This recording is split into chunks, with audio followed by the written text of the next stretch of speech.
Okay, so for Black History Month, I wanted to focus on the musical aspect of Black history.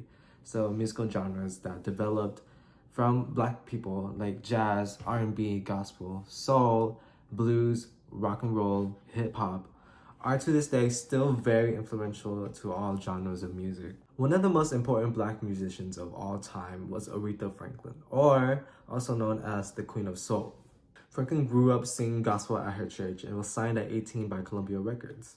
She later signed with Atlantic Records, after which she became critically acclaimed with more than 75 million records sold worldwide, 18 Grammys, was awarded the National Medal of Arts and the Presidential Medal of Freedom by George W. Bush, was the first female artist inducted into the Rock and Roll Hall of Fame, was inducted into the Gospel Hall of Fame and National Women's Hall of Fame, and won a Pulitzer Prize special citation for her quote indelible contribution to American music and culture for more than 5 decades.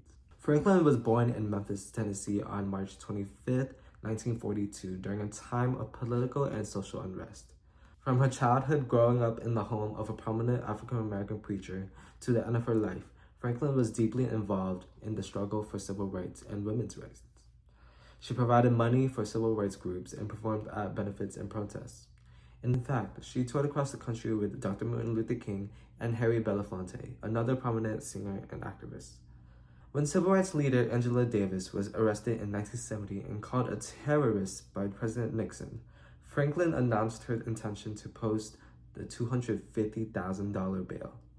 Some of her most well-known songs include Respect, Natural Woman, Chain of Fools, I Say a Little Prayer. Aretha Franklin passed away on August 16, 2018, leaving behind a grand legacy of influential music and a lifetime's work of civil rights and women's rights advocacy.